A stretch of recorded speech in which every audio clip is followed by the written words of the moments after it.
சாந்தி. இது 5ஆம் தேதி Avyakt Murli Vani second part. First பார்ட்ல என்ன முடிஞ்சிருக்குது இது வரைக்கும் அப்படின்னா, நீங்க எல்லாருமே விசேஷ ஆத்மாக்கள். பாபா குழந்தை ஆகுறது சாதாரண விஷயம் கிடையாது. விசேஷம் இல்லாத ஆத்மா ஒருத்தர் கூட கிடையாது. அப்ப அந்த விசேஷத்தை மட்டும் பாத்தீங்கன்னா குஷியா இருப்பீங்க. குறைவை பாக்குறதுனாலதான் குஷி. ஆனா பாபாவுக்கு ஏன் குஷியா இருக்குன்னா விசேஷத்தை மட்டும் தெரிஞ்சிருக்கிறாரு. அதனால விசேஷத்தை பார்த்து உங்களுக்கு சங்கமத்துல ஒவ்வொரு வினாடியுமே விசேஷம் செய்யற காரியம் தான் பண்றீங்க, விசேஷமான காரியம் தான் பண்றீங்க. இப்ப பிறந்த நாளுக்கு எப்படி வாழ்த்து தெரிவிப்புறாங்களோ அது மாதிரி ஒரு வினாடியும் வாழ்த்து தெரிவிங்க. ஒவ்வொருத்தருடைய விசேஷ குணங்களுக்கு விடை கொடுக்கணும். எதுக்கு விடை கொடுக்கணும் அப்படின்னா, வாழ்த்து உங்களுக்கும் தெரிவிங்க, மற்றவங்களுக்கும் தெரிவிங்க. நீங்களும் விசேஷ ஆத்மா தான். நீங்க செய்யற பங்கும் வேற யாரும் பண்ண முடியாது, அவங்க செய்யற பங்கும் வேற யாரும் பண்ண முடியாது. சோ அந்த தனித்தன்மைக்கு வாழ்த்துக்கள் சொல்லுங்க. விடை கொடுக்கறது என்னன்னா உங்களுடைய பலகீனங்களுக்கு நிரந்தரமா விடை கொடுங்க. காமம், கோபம், பற்று, பேராசை, அகங்காரன்ற ராவணனை எரிச்சிட்டீங்க. ஆனா அவனுடைய வம்சாவளி இன்னும் சாகல. காமத்தை வென்றுட்டோம் பாபா. காமத்தை வென்றுட்டீங்க. ஒரு தனிப்பட்ட நபர் மேல மட்டும் அன்பு, அவங்களுக்காக வளைஞ்சு கொடுக்குறீங்க, அடிபணிஞ்சு போறீங்க அப்படின்னா அது ராயல் ரூப அன்பு. அந்த அதிகப்படியான அன்பு தான் காமத்தின் அம்சம். அதான் காமத்துக்காக கொலையும் பண்றாங்க அப்படின்னா இங்கேயும் அப்படிதான். நீங்க வளைஞ்சு கொடுக்குறீங்களா, அவங்க ஒருத்தங்க எல்லாரும் மேல அன்பு வச்சா ஓகே, அது நான் ஒருத்தருக்கு மேல மட்டும். அதே மாதிரி எனக்கு பேராசெல்லாம் கிடையாது பாபா, ஆனா தேவைன்னு ஒண்ணு இருக்குது இல்ல. பாபா சொல்றாரு தேவை இருக்குது, தேவைக்கு அவசியம் இருக்கு, ஆனா அந்த அவசியத்துக்கும் எல்லை இருக்குது. தேவை தேவை தேவைன்னு சேர்த்துக்கிட்டே இருந்தீங்கன்னா அப்ப அது பேராசை ஆயிடுது. அதே மாதிரி கோபத்தை வென்றுட்டேன்றீங்க, சரி. ஒரு சிலரை பார்த்தாலே ஒதுங்கி போறீங்கன்னா அதுக்கு பேரு என்ன? பேராசையை விட்டீங்க, சரி. கோபத்தை விட்டுட்டீங்க, ஒதுங்கி போறீங்கன்னா நெருப்பு பார்த்தாதான் ஒதுங்கி போவாங்க. அப்ப கோப அக்னி அங்க இருக்குது அம்சமா, அதனாலதான் ஒதுங்கி போறீங்க. உங்களை விலகி இருக்க சொன்னது வேற அர்த்தத்துல, ஒதுங்கி போற அர்த்தத்துல சொல்லல. விலகி அதோட அன்பாவும் இருக்கணும். அதனால உங்களை பாதுகாத்துக்கணும். அவங்க வந்தாலே சமஸ்கார மோதல் வருதுன்னு நீங்க ஒதுங்கி போறீங்க. ஏன் ஒதுங்கி போறீங்கன்னா அவங்க மாறவே மாட்டாங்க அப்படின்னு நீங்க முடிவு பண்ணிட்டு ஒதுங்கி போறீங்க. அதுக்குதான் பாபா சொல்றாரு, அப்ப நீங்க அவங்களுக்கு சாபம் கொடுத்துட்டு போறீங்க இல்ல. உங்களை பாதுகாத்துக்கணும், ஆனா மத்தவங்களை குழியில தள்ளிட்டு உங்களை பாதுகாத்துக்காதீங்க. ஏன்னா நீங்க கொடுக்குற சாபம் அதுவும் வேலை செய்யும்ல அப்படின்னு சொல்லி இருக்கிறாரு. அப்ப விசேஷத்தன்மையை மட்டும் பாருங்க. உங்களுடைய விசேஷம் கிடையாது, அது பாபா கொடுத்தது, உங்களுக்கு பரிசா கொடுத்தது. உங்களுதுன்னு புரிஞ்சுக்கிட்டீங்கன்னா என்ன வரும்? அகங்காரம். அகங்காரம் வந்துடும். நான் எவ்வளவு பெரிய ஆள் தெரியுமா, நான் எவ்வளவு சூப்பரா வாணி எடுப்பேன் தெரியுமா, நான் எவ்வளவு சூப்பரா சேவை செய்வேன் தெரியுமா, அப்படி அகங்காரம் வந்துடும். நான் எப்படி சமைப்பேன் தெரியுமா, அது மாதிரிலாம் அகங்காரம் வந்துடும். அது உங்களது கிடையாது, பாபா கிட்ட இருந்து கிடைச்ச விசேஷம். ஏன்னா பாபா குழந்தை ஆன உடனே இந்த பரிசு உங்களுக்கு கொடுக்கிறார். விசேஷ ஜென்மத்தின் விசேஷ பரிசு தான் உங்களுடைய விசேஷத்தன்மை. ஸோ பாபா மூலமாக கிடைத்த விசேஷம்னு புரிஞ்சுக்கிட்டீங்கன்னா அகங்காரம் இருக்கு. அந்த மாதிரி உங்க விசேஷத்தையும் மற்றவங்களுடைய விசேஷத்தையும் மட்டும் பாருங்க எப்பவுமே அப்படின்னு சொல்லி முடிச்சிருக்கிறாரு ஃபர்ஸ்ட் பார்ட்ல. அப்ப இந்த அம்சத்தெல்லாம் புரிஞ்சுக்கிட்டீங்களா? அம்சத்தெல்லாம் விடை கொடுத்துடுங்க. இப்ப மோகத்தின் அம்சம் எது? மோகத்தை வென்றவரா இன்னும் ஆகலையா? பற்று கேட்கிறாரு. நல்லது. மோகத்துடைய ராயல் ரூபம் என்ன தெரியுமா? ஏதாவது ஒரு பொருள் அல்லது நபர் பிடிச்சதா இருக்குது, அதான் மோகத்தின் ராயல் ரூபம் இல்லையா? சூப்பரானது. அப்ப எனக்கு பாபா ஏற்கனவே சொல்லியிருக்காரு இல்லையா, அது ஏற்கனவே சொன்னார் இல்லையா, எனக்கு அது பிடிக்கல ஆனா அது நல்லா இருக்கு. அந்த மாதிரிதான் இது. இங்க என்ன பண்றது, ஒரு பொருள் ஒரு நபர் எனக்கு ஃபேவரட், எனக்கு இந்த பேனா தான்ப்பா வேணும், எனக்கு இல்ல அந்த பிரதர், அந்த பேனா பிரதர், இல்ல எனக்கு என் பேனா கொடுங்க, அதுவுமே என்ன ஆயிடுச்சு, பிடிச்சதா இருக்குது. அதனால இந்த பொருட்கள் எனக்கு ரொம்ப பிடிக்கும். மோகம் இல்லை, ஆனா பிடிக்கும். ஒருவேளை ஏதாவது ஒரு நபர் அல்லது பொருள் பிடிச்சிருக்குதுன்னா எல்லாருமே பிடிச்சிருக்கணும், எல்லாமே பிடிச்சிருக்கணும் இல்லையா? எல்லாமே பிடிச்சிருக்கணும். உங்களுக்கு வந்து ஏதோ ஒரு பொருள் மட்டும் பிடிச்சா அதுக்கு பேர் என்னது? மோகம் இல்லாம எல்லாம் பிடிச்சிருந்தா ஓகே, அது ஓகே. அதான் பாபா சொல்றாரு, அனைத்தும் பிடிச்சிருக்கணும், மிக முரடான துணியும் நல்லா இருக்குது, நல்ல துணியும் பிடிச்சிருக்கணும். 36 உணவும் பிடிச்சிருக்குதுன்னா காஞ்ச சப்பாத்தி வெல்லமும் பிடிச்சிருக்கணும், ஒவ்வொரு பொருளும் பிடிச்சிருக்கணும், ஒவ்வொரு நபரும் பிடிச்சிருக்கணும். இது என்னாச்சு? அப்ப இப்ப அப்ப பாபா சொல்றாரு, ஒரு எல்லாமே உங்களுக்கு வந்து சுவையான பொருளும் பிடிச்சிருக்குதுன்னா காஞ்ச ரொட்டியும் பிடிச்சிருக்கணும் உங்களுக்கு. அப்படி பிடிச்சாதான் உங்களுக்கு எல்லாம் பிடிச்சதுன்னு நாங்க ஒத்துக்குவோம். அதை விட்டுட்டு எனக்கு அதுதான் பிடிக்கும், இட்லி தான் பிடிக்கும், இடியாப்பம் தான் பிடிக்கும்னா அதுக்கு பேரு பற்று. நாம டெய்லியும் அதே சாப்பாடு தானா, ஒரு சப்பாத்தி செய்ய மாட்டீங்களா அப்படின்னா கூட என்னாச்சு, பற்று இருக்குதுன்னு அர்த்தம். அப்ப பாபா சொல்றாரு, உங்களுக்கு நல்ல துணி பிடிச்சிருந்தா முரட்டு துணியும் பிடிச்சிருக்கணும். இப்படி அயன் பண்ணி டிப்டாப்பா இருக்கிற துணி பிடிச்சிருந்தா கசக்கி போட்ட துணியும் உங்களுக்கு பிடிச்சிருக்கணும். அப்பதான் உங்களுக்கு பற்று இல்லை இல்லையா? இப்ப பாபா சொல்றாரு, 36 வகை உணவு பிடிச்சிருக்கா, காஞ்ச சப்பாத்தியும் பிடிச்சிருக்கணும், வெல்லமும் பிடிச்சிருக்கணும், ஒவ்வொரு பொருளும் பிடிச்சிருக்கணும், ஒவ்வொரு நபரும் பிடிச்சிருக்கணும். அதை விட்டுட்டு இது அதிகமா பிடிச்சிருக்கு, இவர் எனக்கு அதிகம் பிடிக்கும் அப்படி நினைச்சுக்கிட்டு எந்த காரியத்திலையும் வராதிங்க. வந்தா என்ன ஆகும்? நமக்கு தான் வலி இல்லையா? கண்டிப்பா எல்லாமே நம்ம கிட்ட இருந்து, நமக்கு எல்லாமே பிடிக்கும் போது ஒண்ணு போச்சுன்னா இன்னொன்னு யூஸ் பண்ணுவோம். எனக்கு அதுதான் பிடிக்கணும் போது இல்லையா? நல்ல அரிசி சாப்பிட்றோம், இல்லாட்டினா நான் ரேஷன் அரிசி சாப்பிடுவோம்னா பிரச்சனை இருக்காது உங்களுக்கு. அப்படி இல்லைன்னா என்ன ஆகும்? அதுதான் அப்ப பாப்பா சொல்றாரு, தேவைப்பட்டா வெறும் அரிசியை கூட சாப்பிடணும் இல்லையா? அப்ப பாப்பா சொல்றாரு, அப்படி காரியத்துல வராதிங்க. செக் பண்ணுங்க, ஒரு காரியமோ சேவையோ செய்யறதுக்கு முன்னாடி எதுலையாவது என்னுடைய புத்தி அதிகமா பிடிச்சிருக்குதுன்னு நினைக்குதா? அதிகமா பிடிச்சிருக்குதா? கண்டிப்பா அது வலி கொடுத்தே தீரும். அதான் விதி. அதுல இருந்து காப்பாத்துறதுக்கு தான் பாபா அதை வேண்டான்றாரு இல்லையா? மருந்து இருக்குது, மருந்துன்னு நினைச்சு நல்லா சாப்பிடுங்க. அதை விட்டுட்டு பிடிச்சிருக்குதா அதனால சாப்பிடுறேன் அப்படி இருக்காதீங்க. ஒரு மருந்து அப்படி சாப்பிடுங்க, எதா இருந்தாலும் மருந்துன்னு சாப்பிடுங்க. இப்ப மருந்து சிறப்புலாம் இனிக்கும், ஆனா அதை யாரும் ரசிச்சு சாப்பிட மாட்டாங்க. ஏன்னா அது மருந்துன்றதுனால ஒரு விதமான இது இருக்கும் பாத்தீங்களா? பெட்ரோல், வண்டிக்கு பெட்ரோல் போடுற மாதிரி. கரெக்ட். இது சூப்பர் இல்லையா? எனக்கு பிடிச்சிருக்குதா அதனால இதை சாப்பிடுறேன், அது வேண்டாம். பிடிச்சிருக்குதுனாலே என்ன அர்த்தம்னா ஈர்ப்பு செல்லும். இதுதான் மோகத்துடைய அம்சம். சாப்பிடுங்க, குடியுங்க, மகிழ்ச்சியா இருங்க, ஆனா அம்சத்துக்கு எல்லாம் விடை கொடுத்துட்டு விலகி இருப்பவராகி பிரயோகம் செய்யறதுல அன்பானவர் ஆகுங்க. சூப்பர் பாயிண்ட்ல. எது எடுத்தாலும் இது என்கிட்ட இருந்து போயிட்டா நான் துக்கப்படுவேனா? கேளுங்க எடுத்தவனே, இது போயிட்டா துக்கப்படுவேனா? அதுதான். அப்ப இந்த அம்சத்தை நீங்க நல்லா சாப்பிடுங்க, குஷியா இருங்க, எல்லாம் பண்ணுங்க. ஆனா எனக்கு இது மேல அதிகமா பிடிச்சிருக்குது, அதையும் அங்க வைக்கிறேன், அது அங்க வை, அது கூட பட்டுதான் இல்லையா, அது அங்கதான் இருக்கணும் அப்படின்ற மாதிரி.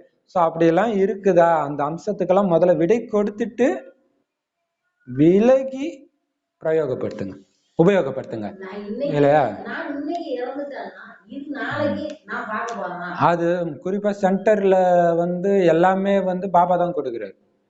அப்ப நிறைய இடத்துல பாத்தீங்கன்னா இந்த வண்டி ஓட்டுறதுல வரும் பிரச்சனை. ஒருத்தரே வண்டி ஓட்டிட்டு இருக்காங்கன்னா இன்னொருத்தவங்க வண்டி ஓட்ட விட மாட்டாங்க. அப்ப அதுவும் பற்று வந்துருது இல்லையா? அதான் பாபா சொல்றாரு, பிரயோகம் செய்யறதுல அன்பானவர் ஆகுங்க. அதே மாதிரி மாதாஜி கூட சொன்னாங்க,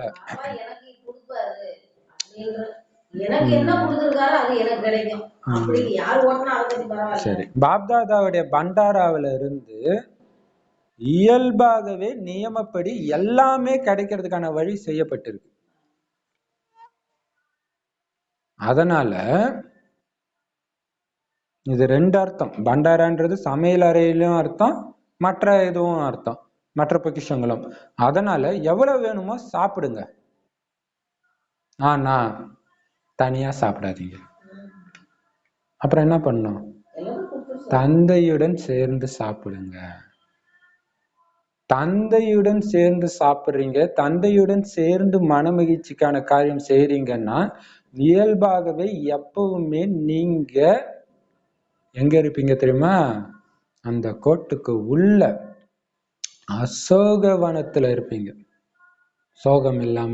ஏன்னா பாபா கொடுக்குறாரு, பாபா ஊட்டி விடுறாரு, இது பாபாவோடதுன்ற ஞாபகம் இருந்துகிட்டே இருக்கும். பாபா விட்டு சாப்பிட்டீங்க, என்ன உப்பே பத்தல, காரம் பத்தல, இது மாதிரி எல்லாம் வந்துடும். அப்ப குஷி குஷியா இருப்பீங்க. பாபாவோட சாப்பிட்றோம், பாபா என் கூட உட்காந்து சாப்பிட்றாரு அப்படின்னா அசோகவனம், இல்லைன்னா சோகவனத்துக்கு போயிடுவீங்க.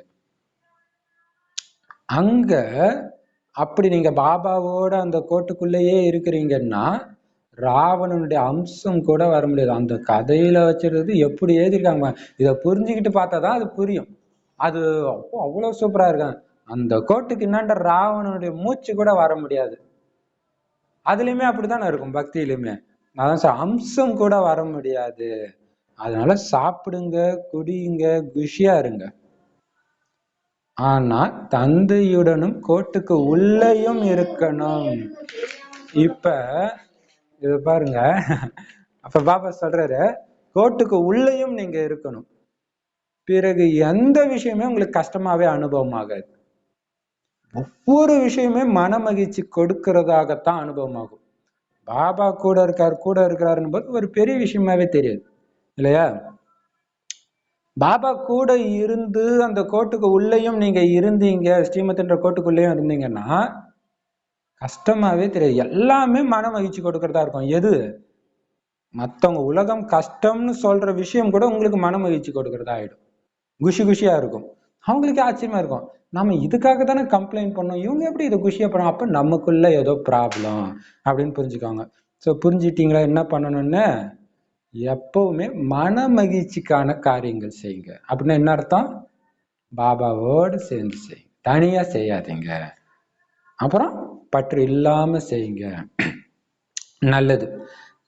இரட்டை வெளிநாட்டினர் நிரந்தரமாக மன மகிழ்ச்சியோட இருக்கிறதுக்கான விதியை புரிஞ்சுக்கிட்டீங்களா? சோ 5 விகாரத்தின் அம்சத்தை சொல்லிட்டாரு. இப்ப அடுத்தது வராரு. வெளிநாட்டுக்காரங்க வந்திருக்காங்க, நிரந்தரமா மகிழ்ச்சியா இருக்கிறதுக்கான விதி என்ன தெரியுமா?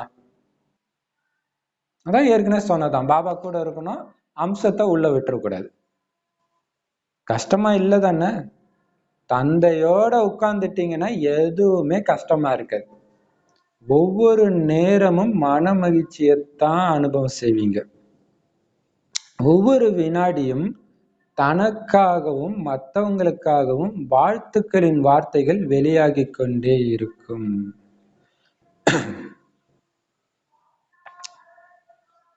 பாபாவோடு இருந்தீங்கன்னா ஒரு வினாடி விடாம குஷியா இருக்கும். ஏன்னா அந்த குஷியில என்ன பண்ணுவீங்கன்னா வாழ்த்து சொல்லிட்டு இருப்பீங்க. வாழ்த்து எதுக்கு சொல்றாரு? விசேஷ குணம். ஏன்னா மாதாஜி செய்யற விஷயத்த நான் பண்ண முடியாது, நான் பண்றதை மாதாஜி பண்ண முடியாது, மாதாஜி பண்றதை அந்த மாதாஜி பண்ண முடியாது.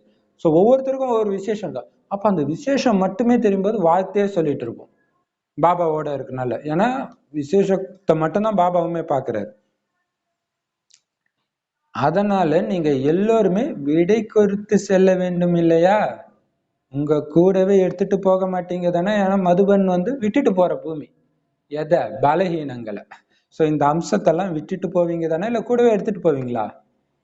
இந்த அனைத்து அம்சங்களுக்கும் விடை கொடுத்துட்டு ஒருத்தருக்கு ஒருத்தர் வாழ்த்துக்களையும் பாராட்டுக்களையும் தெரிவிச்சுட்டு போங்க இல்லையா? மதுபன் போய் ஒரு 5 நாள் தங்கும் போதே நிறைய சமஸ்கார மோதல் வரும்.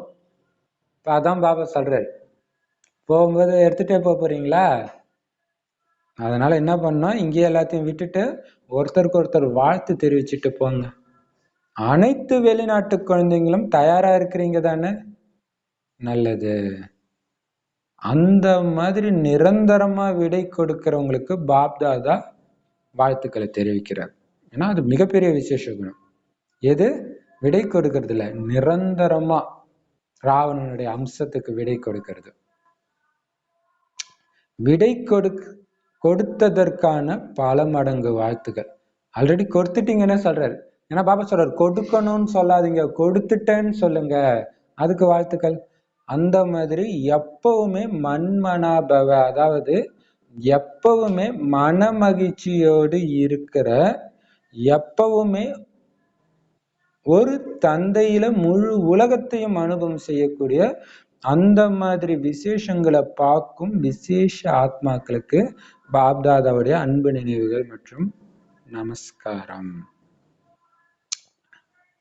எப்பவுமே மனமகிழ்ச்சியா இருக்கணும்னால பாபாவே உங்க உலகமா இருந்தா மட்டும்தான் நடக்கும்.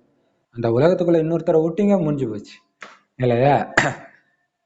அப்போ அதே மாதிரி பாபா சொல்ற வழிபடி விசேஷத்தை மட்டும் பார்க்குற விசேஷ ஆத்மாக்களுக்கு பாப்தாதாவுடைய அன்பு நினைவுகள் மற்றும் நமஸ்காரம். சேவாதாரிகளோட சந்திப்பு. சேவாதாரிகளுக்கு மதுபன்ல இருந்து என்ன பரிசு கிடைச்சது? பிரத்யக்ஷ பலனும் கிடைச்சது, மேலும் எதிர்காலத்து பிராப்தியும் சேமிப்பானது.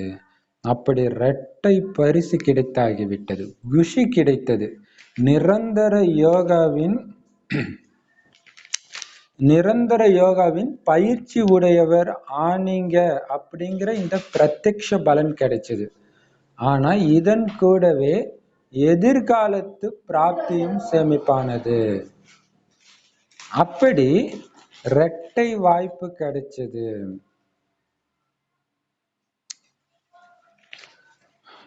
பாபா சொல்றாரு, சேவை செய்யும் பொழுதே குஷி இருக்கும். மதுபன்ல சேவை செய்யும்போது குஷியா இருக்கும். இன்னொன்னு, நாம வீட்டுல காய்கறி வெட்டுற அந்த மாதிரி வேலையை செய்யற, கிச்சன் வேலை செய்யும் பொழுதும் சென்டர்ல செய்யும் பொழுதும் இருக்கிறதுக்கும் மதுபன்ல செய்யறதுக்கும் நிறைய வித்தியாசம். ஏன்னா சென்டர்ல கூட எல்லாம் தெரிஞ்சவங்க தானே பேசிட்டே பண்ணுவீங்க. ஆனா அங்க எல்லா ஆத்மாக்களும் இருப்பாங்க. நம்ம பேசினா நம்ம மானம் போயிடுமே, அமைதியா செய்வாங்க. அப்ப அமைதியா நம்மளால கூட பண்ண முடியும்னு தெரியும். அப்புறம் அங்க எல்லாமே அந்த யோகா வைப்ரேஷன் அது சம்பந்தப்பட்டது வீடியோஸோட எல்லாம். அப்ப நிரந்தர யோகாவின் பயிற்சி உடையவரா ஆயிட்டீங்க இல்லையா? அது எவ்வளவு பெரிய பலன். அப்ப காரியம் செஞ்சுட்டு நினைவு பண்றதுன்னா இப்படிதான் பிள்ளை இருக்குது அப்படின்னு இருக்கும். அப்ப அதுதான் பிரத்யக்ஷ பலன். உடனடி பலனா அதுவும் விஷயம் கிடைக்குது, இதுவும் கிடைக்குது. ஆனா இது மட்டும் இல்லை, இது கூடவே எதிர்காலத்து பிராப்தியும் சேமிப்பானது. எதிர்காலத்துக்கும் உங்க அக்கௌண்ட்ல வந்துடுச்சு இல்லையா? அப்படி இரட்டை வாய்ப்பு கிடைச்சது. இங்க இருக்கும் பொழுது சகஜ யோகி, கர்ம யோகி, நிரந்தர யோகியின் பயிற்சி கிடைச்சிடுச்சு. சகஜமா வருது பாபா நினைவு. ஏன்னா அங்க இருந்தாலே அந்த வைப்ரேஷன் வருதுன்னு சொல்லுவாங்க நிறைய பேர். அடுத்தது கர்மம் செஞ்சுக்கிட்டே யோகா பண்றதும் தெரிஞ்சிருச்சு. நிரந்தரமா யோகியின் பயிற்சியும் கிடைச்சிருச்சு. அப்ப இதோடைய பயிற்சி கிடைச்சிருச்சு. ஆனா அதை ஸ்ட்ராங் படுத்திக்கிறது உங்க கையில தான் இருக்கு. அதனால இந்த சமஸ்காரத்தை அந்த அளவுக்கு நீங்க உறுதியாக்கிட்டு போங்க. எந்த அளவுக்கு உறுதியாக்கணும்னா, நீங்க இப்ப உறுதியாக்குறது அங்க போறீங்க பாருங்க உங்க இடத்துக்கு, அங்கேயும் இதே சமஸ்காரம் இருக்கணும். அப்படியே மதுபன்ல இருக்கிற மாதிரி சமைக்கும்போது எழுந்திரிக்கிறது எல்லாமே அப்படி இருக்கணும். எப்படி பழைய சமஸ்காரங்கள் விரும்பாட்டினா கூட காரியத்துல வந்துடுது, அப்படி இந்த சமஸ்காரத்தையும் உறுதியாக்குங்க. பழைய சமஸ்காரம் பார்த்தாலே கோபம் வந்துடுது, நான் எவ்வளவு கண்ட்ரோல் பண்ணாலும் முடியலன்றாங்கல்ல, அந்த மாதிரி இதையும் எடுத்துட்டு வாங்க இல்லையா? அதான் பாபா சொல்ற, இதை உறுதியாக்குங்க. ஏன்னா இதுதான் உங்களுடைய உண்மையான சமஸ்காரமே. 2500 வருடமாக இதுதான் இருந்துச்சு. நடுவுல வந்த சமஸ்காரம் உங்களை பிடிச்சிக்கிட்டு ஆட்டம் சொல்லுங்களே, பேய் பூந்துக்கிட்டு ஆட்டுன்னு ஆட்டுற மாதிரி நம்மள பண்ணிடுச்சு. அதான் பாபா சொல்றாரு, அதை உறுதியாக்குங்க. உங்களுடைய ஒரிஜினல் சமஸ்காரத்தை உறுதியாக்குங்க. விரும்பாட்டினா கூட இந்த சமஸ்காரம் உங்களுக்கு வரணும், அந்த மாதிரி ஆக்குங்க. அப்படி சமஸ்காரத்தின் காரணமாக இந்த பயிற்சி நடந்துகிட்டே இருக்கணும் தானாவே. என்ன பயிற்சி? நிரந்தர யோகி, சகஜ யோகி, கர்மயோகி பயிற்சி. அப்ப மாயா தடையே போட முடியாது. நிரந்தரமா பாபாவை புடிச்சுக்கிட்டு இருக்கிறீங்கன்னா மாயா எங்க வர்றது? என்ட்ராகிறதுக்கே வழியை கொடுக்கல நீங்க, இல்லையா? சிவனை கணவனாக்கி சிவன் கூடவே இருந்தா சிவன் பார்வதிக்கு இடையில வர முடியுமா யாராவது? ஏன்னா சமஸ்காரம் உருவாயிடுச்சு. அதனால எப்பவுமே இந்த சமஸ்காரங்களுக்கு கவனம்ன்ற அடிக்கோடிட்டு கொண்டே இருங்க. இப்ப கவனம் தான். காலையில இருந்து தூங்குற வரைக்கும் இது இருக்குதா? அல்லது ஏஞ்சல் வந்து ஒரு 4 மணி நேரம் கண்டினியூஸா இருக்கான்னு பாருங்க. அதை முடிச்சிடுங்க அக்கௌண்ட். அடுத்த 4 மணி நேரம் பாருங்க. அப்ப எந்த 4 மணி நேரத்துல தப்பு பண்றோம்னு பாருங்க. அப்ப அடுத்த நாளும் வரும்போது அப்ப அதே 4 மணி நேரமே ஒவ்வொரு தடையும் தப்பாகுதுன்னா அங்க ஏதோ தப்பு இருக்கு, இல்லையா? ஒண்ணு நீங்க சரியா தூங்கி இருக்கீங்க, ஏதோ ஒண்ணு இருந்திருக்கும். சோ அதை சரி பண்ணணும். அப்ப இது கவனம் வைங்க. அதுதான் அந்த கவனம்ன்ற அண்டர்லைன் போடுங்க. இந்த சமஸ்காரங்களுக்கு வந்துச்சா வந்துச்சா வந்துச்சா செக் பண்ணுங்க, புதுப்பிச்சுக்கிட்டே இருங்க. நேத்து இருந்த சரவணன் இன்னைக்கு இருக்கக்கூடாது, இன்னைக்கு இருந்தோம் நாளைக்கு இருக்கக்கூடாது, முன்னேறி போயிட்டே தான் இருக்கணும். ஏன்னா புதுசா தான் உருவாக்குறாரு. புது உலகத்துக்கு புது மனுஷனை தான் உருவாக்குறாரு. உடல் மட்டும்தான் பழசா இருக்கணும், குணாதிசயம் ஃபுல்லா புதுசா இருக்கணும். புதுப்பிச்சுக்கிட்டே இருங்க. எப்படி இருக்கும்? கேட்கும் போதே எவ்வளவு சூப்பரா இருக்குது. அப்ப இங்க இருக்கும்போது தடையற்றவர்களாக இருந்தீங்க. எந்த தடையும் வரல தானே? ஏதாவது மனசால கூட உங்களுக்குள்ள மோதல்கள்லாம் நடக்கல தானே? பாபா எடுத்தோடனே இங்க இருக்கிறவரும் தடையா இருந்தீங்கன்னு சொல்லிட்டு திடீர்னு யோசிக்கிறாரு. இல்ல வந்துச்சா தடை உங்களுக்கு? தடையற்றவரா தானே இருந்தீங்கன்னு வேற சொல்ல வந்தவர் திடீர்னு தடை இருந்துச்சா உங்களுக்கு? மனசால ஏதாவது மோதல், சமஸ்கார மோதல் ஏதாவது இருந்துச்சா? இல்லதானே? அப்படி எதுவும் மனசுல மோதல்கள்லாம் நடக்கல தானே? கூட்டத்துல விதவிதமானவர்கள் இருந்தாலும் இல்லையா, 50,000 ஆத்மா வரானுங்கன்னா என்ன அர்த்தம்? 50,000 விதமான சமஸ்காரம் வருது. சாதாரண விஷயம் கிடையாது.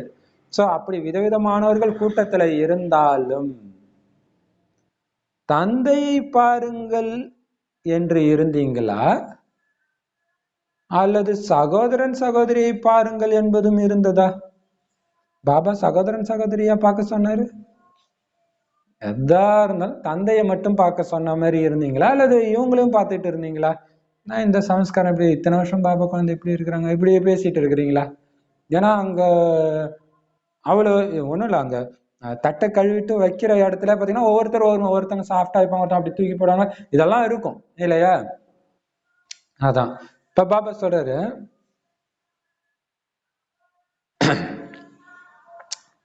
யாரு எப்பவுமே தந்தையை மட்டுமே பார்க்கிறவங்களா இருப்பாங்களோ அவங்கதான் பாப்தாதாவுடைய நெருக்கமான குழந்தை.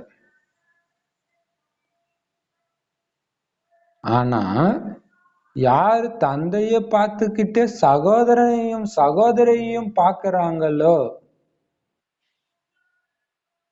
அவங்க நெருக்கமான குழந்தை கிடையாது.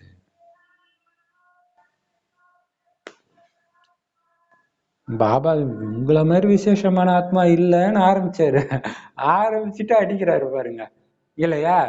அதுதான் பாபா அப்படி ஒரு புகழ்ந்து அந்த போதையில இருக்கும் போது நம்ம குறைய கரெக்டா சொல்றாரு. நான் சொல்றதை கேட்டாதான் நீ என் குழந்தை அப்படின்னு அப்பா அம்மா சொல்ற மாதிரி என்னை மட்டும் பாக்குற குழந்தை எனக்கு நெருக்கமான குழந்தை. என்னை பார்த்துக்கிட்டே மத்தவங்களையும் பாக்குறேன்னா நீ எனக்கு நெருக்கமான குழந்தை கிடையாது, தூரத்துல இருக்கிறேன்னு அர்த்தம்ன்ற. அப்படின்னா அடுத்தது என்ன கேட்பாரு பாபா? நீங்க எல்லாம் யாரு? இந்த 2 கேட்டகரியில நீங்க யாரு? நெருக்கமா இருக்கிறவங்க தானே. அதனால எப்பவுமே இதே நினைவில் இருந்துகிட்டே இருங்க.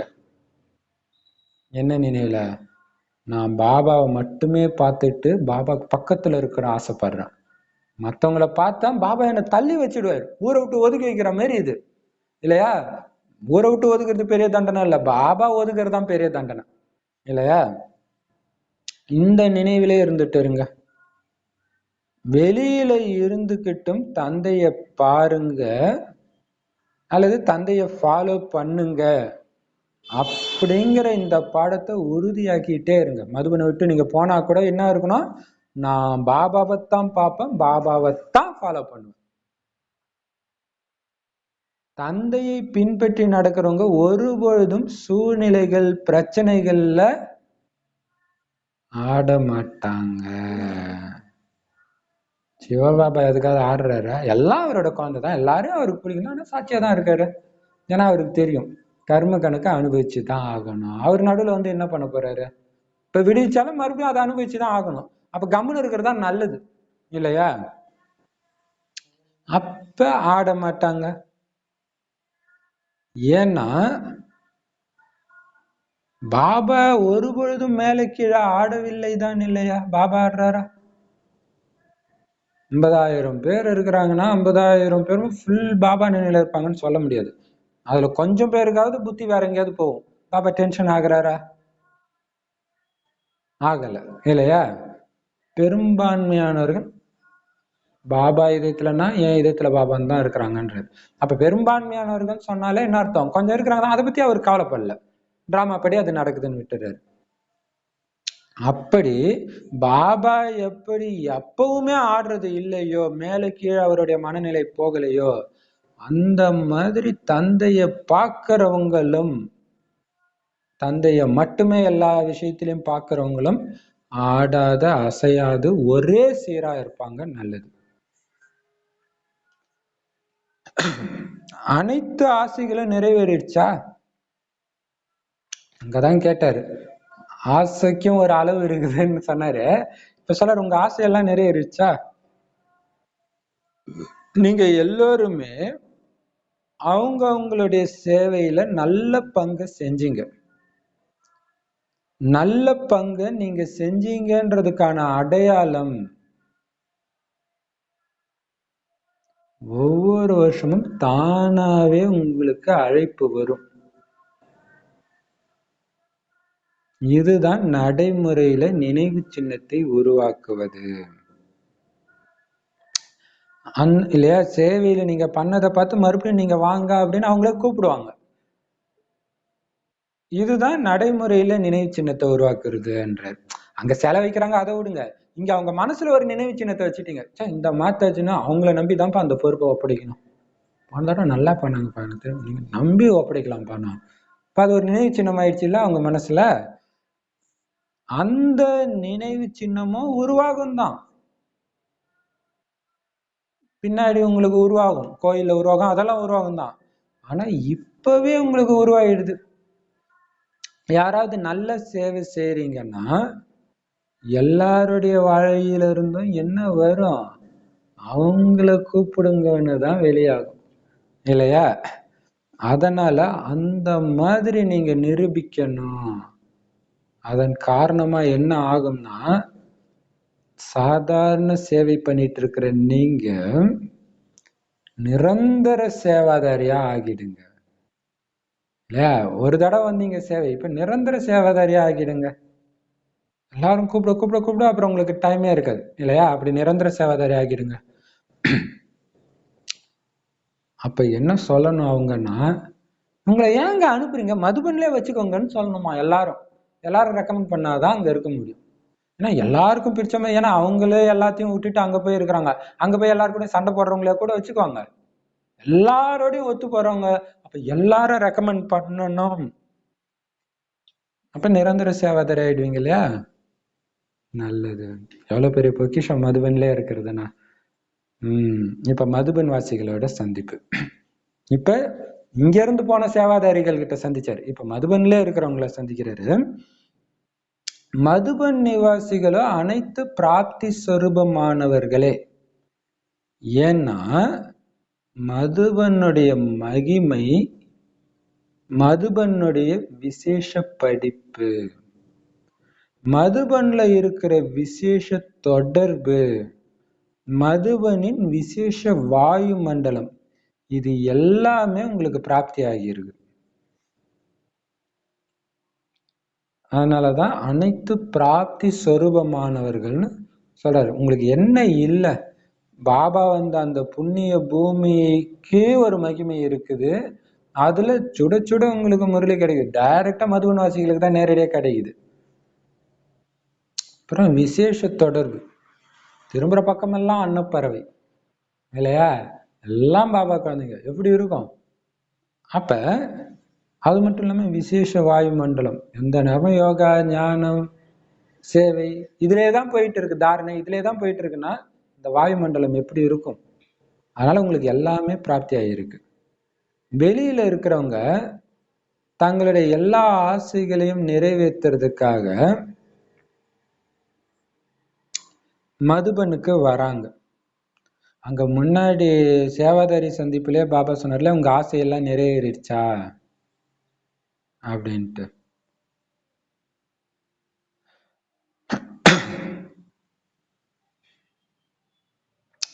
இப்ப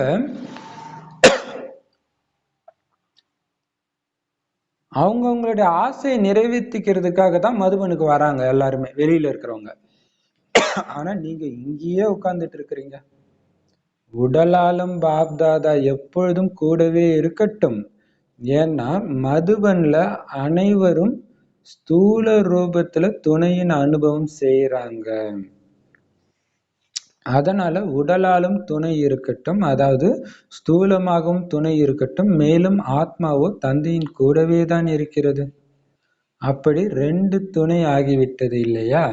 அனைத்து விதமான பொக்கிஷங்களின் மேல உட்கார்ந்துட்டு இருக்கிறீங்க. அப்ப அந்த பணத்துக்குன்னு ஒரு சாமி இருக்குது தொப்பைய வச்சுக்கிட்டு, அது யாரு? நாம தான். அது எல்லா பொக்கிஷத்துக்கு மேல உட்கார்ந்துட்டு இருக்கிறோம் இல்லையா. அதான் சொல்றாரு, மதுபன் வாசிகள் பாபா ஸ்தூலமா இருக்கிற மாதிரி தான் அவங்களுக்கு அனுபவம் ஆகுது. இப்பவுமே நிறைய பேர் சொல்லுவாங்க, மதுபன் இப்பதான் பாபா போனாரு, அப்படி பார்த்த மாதிரியே அவங்களுக்கு ஆகுமா, பார்க்கவும் செய்யறாங்க. அப்ப ஸ்தூலமாக அனுபவம் பண்றீங்க, கூடவே ஆத்மானாலே பரமாத்மா கூட தான் இருக்க போகுது. அப்படி இரட்டை துணை ஆகிடுச்சு. அப்புறம் மற்ற பொக்கிஷங்கள் எல்லாம் சொன்னார், விசேஷ வாயுமண்டலம், விசேஷ படிப்பு, விசேஷ தொடர்பு, இப்படி அனைத்து பொக்கிஷங்களின் மேல உட்கார்ந்துட்டு இருக்கிறீங்க.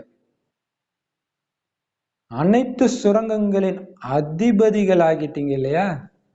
அதுதான், அது என்ன சாமி, அது குபேர். நீங்க தான் அந்த குபேர் இல்லையா.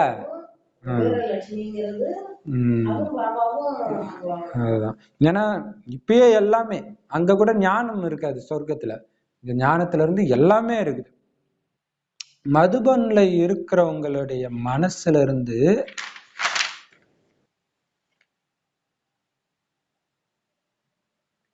ஒரு பாட்டு தான் ஒவ்வொரு வினாடியும் வெளியாகணும், ஒவ்வொரு சுவாசத்திலும் வெளியாகணும். அது என்ன பாட்டு?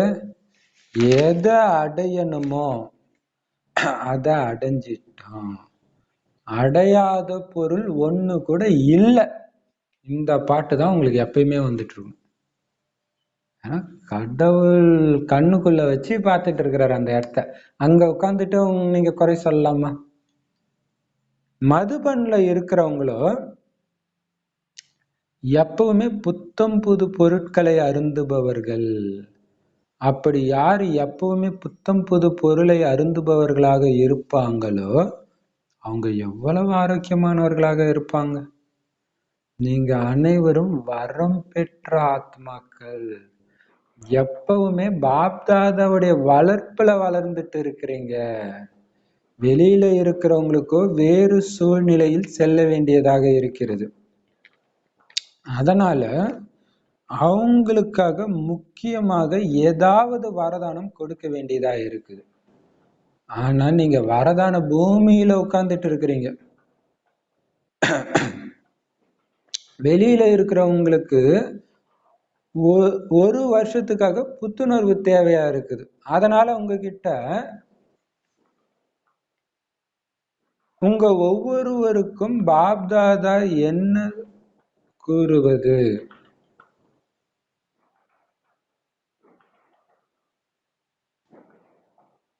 அவர்களுக்கு லைட் ஹவுஸ் ஆகி இருங்க, மைட் ஹவுஸ் ஆகி இருங்கன்னு சொல்றோம்.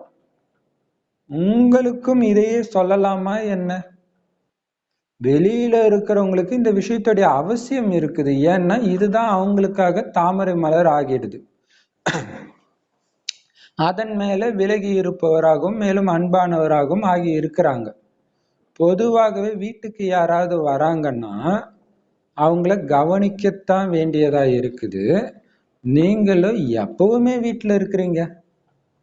அவங்களுக்கு இரட்டை பங்கை செய்ய வேண்டியதாக இருக்கிறது. அதனால இரட்டை சக்தியை நிரப்ப வேண்டியதாக இருக்கிறது. அவங்களுக்காக இந்த ஒவ்வொரு வார்த்தையும் உலகம் என்ற கடலில் படகின் வேலை செய்கிறது. மேலும் நீங்களும் உலகம் என்ற கடலிலிருந்து வெளியாகி ஞான கடலின் மத்தியில உட்கார்ந்துட்டு இருக்கிறீங்க. உங்களோட உலகமே தந்தை தான். எப்படி சூப்பரா சொல்றாரு பாருங்க. உங்களுக்கு நான் இதை தனியா சொல்லணுமான்னு கேட்கிறாரு இல்லையா? அவங்களுக்கு சொல்ல வேண்டியதா இருக்கு. ஏன்னா ஒரு வருஷம் கழிச்சு போய் வந்திருக்காங்க, ஏதாவது வரம் கொடுக்க வேண்டியதா இருக்கு. நீங்க வரதான பூமியிலே இருக்கிறீங்க. அது மட்டும் இல்லாம புத்தம் புதுசு எல்லாமே இல்லையா? பாபா முரளியில இருந்து எல்லாமே புதுசு புதுசா கிடைக்குது. ஸோ புதுசா சாப்பிட்றவங்களுக்கு நோய் வருமா? பழைய பொருளை சாப்பிட்றவங்களுக்கு தானே நோய் இருக்கும். அப்ப நீங்க அந்த மாதிரி வரம் வாங்கிட்டு வந்திருக்கிற ஆத்மாக்கள். மதுபன்லயே உங்க வாழ்க்கை இருக்குதுன்னா ஒண்ணும் இல்லை. அஞ்ஞானத்துல இருக்கும்போதே கடவுள் நம்பிக்கை இல்லாதப்ப கூட எனக்கு தோணும். என்ன தோணும்னா, கோயில் பூசாரி இல்லைன்னு பார்த்தா அவங்க கோயில்ல இருக்கிறாங்கன்னா, கோயில்ல இருக்கிறாங்க, அது எவ்வளவு சூப்பரான வாழ்க்கை, எந்த பிரச்சனையும் கிடையாது வெளியில. அப்ப மதுபன்ல இருக்கிறாங்கன்னா இல்லையா? உண்மையான சிவன் கோயில் அதான். அங்கே இருக்கிறாங்கன்னா வரம் பெற்ற ஆத்மாக்கள். ஏன்னா நேரடியா பாப்தாதாவுடைய வளர்ப்புல வளர்ந்துட்டு இருக்கிறீங்க. எதுவுமே உங்ககிட்ட வரவே முடியாது. ஆனா வெளியில இருக்கிறவங்களுக்கு வேற வேற சூழ்நிலையில போக வேண்டியதா இருக்கிறதுனால அவங்களுக்கு வரம் கொடுக்குறோம். ஆனா இங்க வரமும் வரம் வரம் தினம் தினம் வரம் தான். அங்க இருக்கிறதே வரம் இல்லையா? அங்க சுவாசிக்கிறது வரும், சாப்பிடுறது வரும், எல்லாமே வரும். வரதான பூமியில இருக்கிறீங்க. அப்ப உங்களுக்கு நான் என்ன சொல்ல முடியும்? வெளியில இருக்கிறவங்களுக்கு தான் லைட் ஹவுஸ் ஆகிருங்க, மைட் ஹவுஸ் ஆகிருங்கன்னு அடிக்கடி சொல்றோம். சக்தியை கொடுங்க கொடுங்க கொடுங்க. ஏன்னா இதை கொடுக்க கொடுக்க தான் அவங்க வெளி உலக அந்த கலியுக சூழ்நிலையில இருந்து மேல விலகி தாமரை மாதிரி வராங்க பாதுகாப்பா. நீங்க ஆல்ரெடி வந்துட்டீங்களே, உங்களுக்கு நான் என்னத்த சொல்றது? நீங்க அந்த சூழ்நிலைக்கே போகல. இது சூப்பர் இல்லையா? அப்ப அப்படி லைட் ஹவுஸ் மைட் ஹவுஸா இருக்கணும்னா விலகி இருந்தாதான் லைட் ஹவுஸ் மைட் ஹவுஸா இருக்க முடியும். அப்ப விலகியும் இருக்கிறாங்க, அன்பானவராகவும் இருக்கிறாங்க. வீட்டுக்கு வர விருந்தாடியை தான் கவனிக்க முடியும். வீட்டுல இருக்கிறவங்களை என்ன பண்றது? இது சூப்பர் தானே? வீட்டுல இருக்கவங்க யாராவது தட்டி அங்க இருக்கா, நீ என்ன விருந்தாளியான்னு கேட்பாங்கல்ல, அந்த மாதிரி வெளியில இருந்து வர்றவங்களுக்கு டபுள் சக்தி தேவைப்படுது. ஏன்னா டபுள் சேவை பண்றாங்க. குடும்பத்தையும் பார்த்துக்கிட்டு வெளியும் பார்த்துக்கணும். ஆனா நீங்க அந்த அப்ப என்ன ஆகுதுன்னா, பாபா சொல்ற ஒவ்வொரு வார்த்தையும் இந்த உலகம்ன்ற விஷக்கடல்ல இருந்து பாதுகாக்கிற படகுடைய வேலை செய்தான். பாபாவுடைய ஒவ்வொரு வார்த்தையும் நமக்கு வெளியில இருக்கிறவங்களுக்கு. ஆனா நீங்க கடலே வேண்டான்ட்டு வந்துட்டீங்க எப்பவோ இல்லையா? அங்க விகார வைப்ரேஷன் அதெல்லாம் வராது இல்லையா? அப்ப அந்த விஷக்கடல்ல இருந்து வெளியே ஞானக்கடலுடைய சென்டர்ல உட்கார்ந்துட்டு இருக்கிறீங்க பாதுகாப்பா. அப்ப உங்க உலகமே என்னது? தந்தை எதுவுமே வேணாம்னு அங்க போயிருக்கிறீங்க. எவ்வளவு சூப்பரான விஷயம் இல்லையா? விஷயப்படுத்தி இருக்கிறாரு பாபா. ஆனா உங்களுக்கு அடையாத பொருள் ஒண்ணுமே கிடையாது. அதை பாடிக்கிட்டே இருக்கணும். ஏன்னா அதை நீங்க மறந்துட்டீங்களா ஞாபகப்படுத்துறாரு, அவ்வளவுதான். கேள்வி, பாபாவில தான் உலகமே இருக்குது அப்படின்னு பாபா சொன்னார்ல, அதோடைய அர்த்தம் என்ன? பதில், பொதுவாகவே புத்தி செல்கிறது என்றால் உலகத்துல தானே போகும். உலகத்துல 2 பொருள் இருக்குது. ஒண்ணு நபர், இன்னொன்னு பொருள்.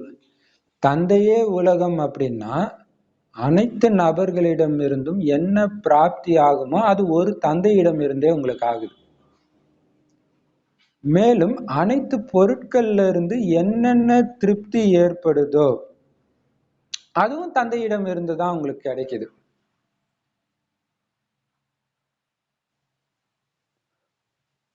அப்படின்னா தந்தையே உலகம் ஆயிடுச்சு இல்லையா? சம்பந்தமும் தந்தையோடு, தொடர்பும் தந்தையோடு, உட்கார்றது, எழுந்திருக்கிறது எல்லாமே தந்தையோடு. அப்படி உலகமே தந்தை ஆகிட்டார் இல்லையா? இதுதான் அதோடைய அர்த்தம். புத்தி எங்க போகும்? உங்களுக்கு தெரிஞ்ச விஷயத்துல தான் போகும். இந்த உலகத்துல உள்ள விஷயங்கள் ஒண்ணு நபர் மேல போகும், அல்லது பொருள் மேல போகும், காரியத்தின் மேல போகும். நீங்க எல்லாமே இறைவனே தான் பாக்குறீங்க, இறைவன் சொல்றதை தான் செய்றீங்க, இறைவன் கொடுக்கறது தான் எல்லாமே பண்றீங்க. அப்போ உங்களுக்கு எல்லாமே இறைவன் ஞாபகமே தானே வரும். அப்ப இறைவனே உங்களுக்கு உலகம் ஆயிட்டாரு தானே அப்படின்னு சொல்றாங்க. ஆஸ்திரேலியா பார்ட்டியுடன் சந்திப்பு. இன்னைக்கு நீங்க எல்லாருமே எந்த சங்கல்பம் வச்சீங்க? எந்த எண்ணம் வச்சீங்க? அனைவரும் மாயாவுக்கு விடை கொடுத்துட்டீங்களா? யாருக்கெல்லாம் இப்ப கூட யோசிக்க வேண்டியதா இருக்குதோ அவங்க கையை உயர்த்துங்க. விடை கொடுத்துட்டீங்களான்னு கேட்டார்ல, இப்ப கூட கொடுத்துட்டோமான்னு யோசிக்கிறவங்க யாரெல்லாம் கையை தூக்குங்கன்றார். கொடுத்தவங்கள சொல்ல, இப்ப கூட யாருக்கு யோசிக்கணும்னு தோணுதோ அங்க கையை தூக்குங்க. யோசிக்க வேண்டி இருக்குதோ அங்க கையை தூக்குங்க. ஒருவேளை இப்ப இப்ப யோசிக்கலாம்னு நீங்க சொன்னீங்கன்னா இது கூட பலகீனமான அஸ்திவாரம் ஆயிடுச்சு. யோசிப்போம் என்றாலே பலகீனம்தான். ஏன்னா பிரம்மா குமார் குமாரிகளுடைய வேலையே மாயாவை வென்றவர் ஆகிறது, மாயாவை வென்றவராக மற்றவங்கள ஆக்குறது. இதுதான் உங்களுடைய வேலையே. அப்படி எது உங்களுடைய உண்மையான வேலையா இருக்குதோ அதுக்காக யோசிக்கணுமா என்ன? உங்க வேலையே அதுதான், அதையே செய்யலாமான்னு யோசிக்கிறீங்கன்னா என்ன அர்த்தம் இல்லையா? ஆபீஸ்ல போய் சம்பளம் கொடுக்கறதே வேலை செய்யறதுக்கு, வேலை செய்யலாமான்னு யோசிக்க. அது மாதிரி பிரம்மகுமாரி ஆனதே எதுக்கு? மாயா வெல்றதுக்கும், அது உலகத்துல இருக்கிற எல்லாருமே மாயா வெல்ல வைக்கிறதுக்கு தான். அதுக்கு போய் யோசிக்கணுமா? நிச்சயம் நடக்கும்னு சொல்லுங்க. என்ன நடக்கும்? மாயாவுக்கு கண்டிப்பா விடை கொடுப்போம் அப்படின்னு சொல்லுங்க.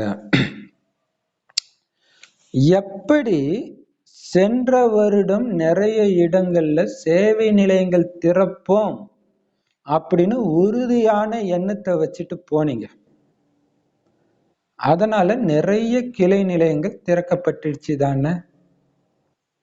இப்ப எத்தனை கிளை நிலையங்கள் இருக்கின்றன? 17. எப்படி நினைத்தீர்களோ அப்படி நிறைவேறியது. அதே மாதிரி மாயாவை வென்றவர் ஆவதற்காகவும் எண்ணம் வையுங்கள். நினைச்சிட்டா நடந்து. அந்த திடமான எண்ணம் தான். எண்ணம் வைக்கிறோம், ஆனா திடமான எண்ணம் வைக்கிறீங்களா? திடமான எண்ணம், அதுதான் பெரிய விஷயம். நான் மாட்டேன், அதை சாப்பிட மாட்டேன்னு வைக்கிறது வேற. முதல்ல பாபா குழந்தை ஆகிற ஒரு நான்வெஜ் பிரியர் எப்படி இருப்பாரு? சரி பார்ப்போம் அப்படின்னு கொஞ்சம், எப்ப அவர் அதை விடுவாருன்னா திடமான எண்ணத்தை என்னைக்கு வைக்கிறாரோ அன்னைக்கு விட்டுட்டார் ஃபுல்லா. அது வரைக்கும் என்ன ஆகும்? மனசு சரி ஏதோ சான்ஸ் கிடைச்சா சாப்பிடலாம் அப்படியே இருக்கும். ஆனா ஒரு டைம்ல என்ன ஆகும்? திட்டமான எண்ணம், பாபா தினம் தினம் சொல்றாரு இது கூட நான் விடலன்னா என்ன இருக்குதுன்னு என்னைக்கு அந்த எண்ணம் தட்டுதோ அப்ப திடமான எண்ணம் விட்டுடுவாங்க.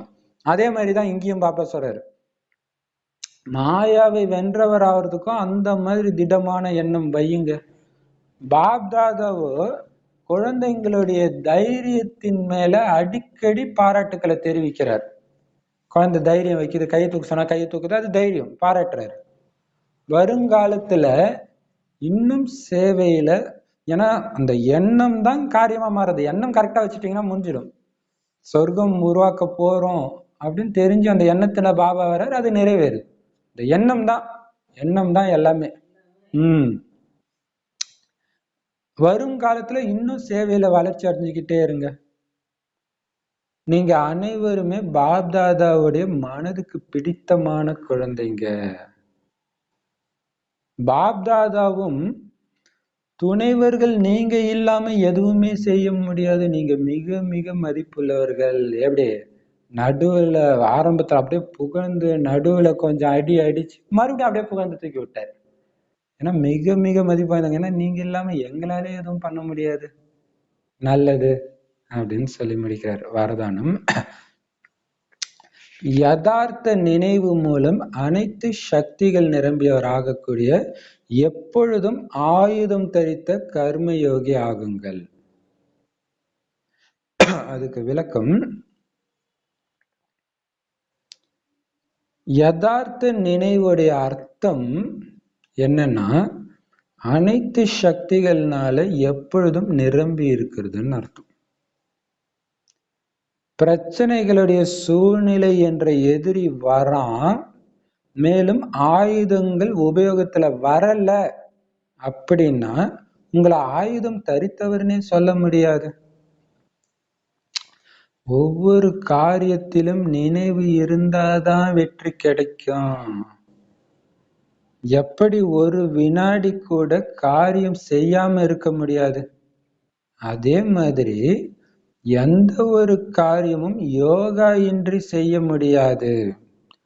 எனவே கர்மயோகி ஆயுதம் தரித்தவராகுங்கள். மேலும் தேவையான நேரத்துல அனைத்து சக்திகளையும் கட்டளைப்படி உபயோகப்படுத்துங்கள்.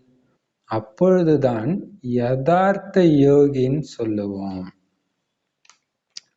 இந்த வாரம் ஃபுல்லா கர்ம யோகியை வச்சேதான் வரதானம் இல்லையா? சரி, ஸ்லோகன். யாருடைய எண்ணம் மற்றும் காரியம் மகானாக இருக்குதோ அவருதான் மாஸ்டர் சர்வசக்திவான். ஸ்லோகனா அதே வந்துச்சு. சரி, வரதானத்துல பாருங்க, யதார்த்தமா பாபாவை நினைவு செய்யறது அப்படின்னா என்ன அர்த்தம்னா, எப்பவுமே சக்திகள் உங்களை சுத்திக்கிட்டே இருக்குதுன்னு அர்த்தம். வெறும் அவருடைய நினைவு மட்டும் இருந்துச்சுன்னா உங்களை யாருமே எதுவுமே பண்ண முடியாது. நீங்க அசால்ட்டா ஏதோ ஒரு லௌகீகத்துல இருக்கிற யாருக்கிட்டயோ போன் பேசுறீங்க, 1 மணி நேரம் பேசுறீங்கன்னு பாருங்களேன், பேசி முடிச்சோன்னா உங்களுக்கு நல்லா தெரியும் சக்தி போனது, கிளியரா தெரியும். எந்த டெஸ்ட் பேப்பரும் வந்து இருக்காது, அந்த சக்தி போனது உங்களுக்கு நல்லா தெரியும், அந்த டிஃபரன்ஸ் தெரியும் அழகா. இப்ப பாத்தீங்கன்னா வேற ஏதாவது என்ன வரும், அவங்க பேசுனது ஆசைப்பட ஆரம்பிக்கும், அதெல்லாம் தெரியும் நமக்கு. அப்ப நினைவுனாலே சக்தி நிரம்பி இருக்கிறீங்கன்னு அர்த்தம். நினைவு கட்டாயிடுச்சுன்னா சக்தி போயிடும். அப்ப மறுபடியும் ஒரு மற்ற எண்ணங்கள் வந்து சண்டை போடும், இவ்வளவு நேரம் என் கூட வந்துட்டு அங்க என்ன போற அப்படின்ட்டு. இப்ப பிரச்சனைகளின் சூழ்நிலைன்ற எதிரி வரும். டெஸ்ட் பேப்பர் அப்படித்தானே வரும், பிரச்சனை நிறைந்த சூழ்நிலை வருது, வா கிட்ட வருது, டக்குன்னு ஆயுதத்தை எடுத்து அம்பு எடுத்து டமால்னு அதை அழிச்சிடணும். இதுதான் மகாபாரத யுத்தத்துல காட்டுறதே. ஆனா உங்களால சரியான ஆயுதத்தை எடுக்கவோ அதை பயன்படுத்தவோ முடியலன்னா ஆயுதம் தரிச்சவர்னே சொல்ல முடியாது. உங்ககிட்ட இருந்தா கூட, இருந்து என்ன பிரயோஜனம்? அட சுட்டவனே செத்துட்டான்ப்பா, அதுக்கப்புறம் அவன் உடம்பு செக் பண்ணா பயங்கரமான ஆயுதம் எல்லாம் இருக்குது, ஆனா எடுத்து யூஸ் பண்ணலையே. அப்ப ஒவ்வொரு காரியத்திலும் நினைவு இருந்தா மட்டும்தான் வெற்றி கிடைக்கும். பாபா நினைவு ஞானத்தின் நினைவு. அந்த நேரம் அப்படியே பாபா நினைவோட அதையும் ஒரு ஞான பாயிண்ட சொல்லிக்கிட்டே பாபா நினைவு பண்ணிக்கிட்டே இருக்கணும். உதாரணத்துக்கு வந்து பாபா சொல்ற, உங்க தலையில பாவத்தின் சுமை இருக்குது, அதை எரிக்கிறதுக்காக பாபா நான் உன்னை நினைச்சிட்டு இருக்கிறேன். என் தலையில சுமை இருக்கு பாபா, ஒரு வினாடி கூட விட மாட்டேன் பாபா, அப்படியே எரியுது பாபா, ஆத்மால அந்த அழுக்கு எரியுறத நான் பார்த்துக்கிட்டே உன்னை பார்த்துக்கிட்டே இருக்கிறேன் பாபா, அப்படி சொல்லிட்டே இருங்க. அப்பதான் வெற்றி கிடைக்கும். ஏன்னா இது வந்து கர்ம கஷேத்திரம், கர்மம் செய்யாம இருக்க முடியாதுன்னு அந்த பக்தியோட பகவத்கீதையிலும் வரும். ஏன்னா சுவாசிக்கிறதுல இருந்து எல்லாமே வேலை தான். ஸோ வேலை செய்யாம இருக்கவே முடியாது இல்ல, அதே மாதிரி ஒரு வேலை கூட நினைவு இல்லாம இருக்க முடியாதுன்னு ஆக்குங்க. அப்படி அப்படி இருக்கணும். எப்படி காரியம் செய்யாமல் இருக்க முடியாதோ அந்த மாதிரி எந்த ஒரு காரியமும் யோகா இல்லாம இருக்க முடியாது இல்லையா? அதனால கர்மயோகி ஆயுதம் தரித்தவர் ஆகுங்கள். நாம என்ன பண்றோம், ஆயுத பூஜைக்கு இருக்கிற எல்லாத்துலயும் பட்டையை போட்டு குங்குமத்தை வச்சிடறோம். கண்ணுக்கு தெரியற எல்லாம். கொஞ்சம் கடவுள் நம்பிக்கை இல்லைன்னா உனக்கு வேற வேலையே இல்லை, எல்லாத்துலயும் போட்டுட்டு இருக்கிறியேன்னுவாங்க. அப்ப அதுக்கு நீங்க வைக்கிறது அவசியம் இல்ல. ஒரு ஒரு காரியத்திலும் இந்த 3 கால பட்டை ஞானத்தை நீங்க போட்டுட்டு அந்த ஞான சொரூபத்துல இருந்து பண்ணணும், யோகத்துல இருந்து பண்ணணும் இல்லையா? அப்ப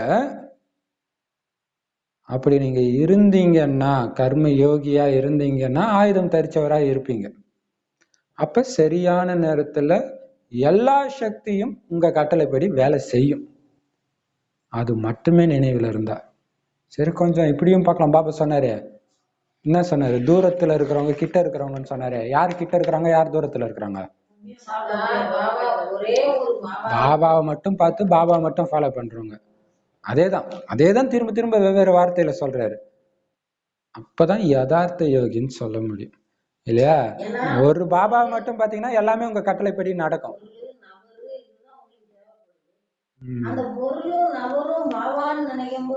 கொடுத்தது யாரு? உங்களை ஒருத்தவங்க வந்து பாராட்டுறாங்க அப்படின்னா பாராட்ட வச்சது பாபா. பாபா சொல்ற, நான் டைரக்டா உங்களுக்கு எதுவும் பண்ணலதான், ஆனா கண்டிப்பா உதவி செய்வேன். நானே வந்து செய்ய மாட்டேன், ஆனா கண்டிப்பா உதவி செய்வேன்.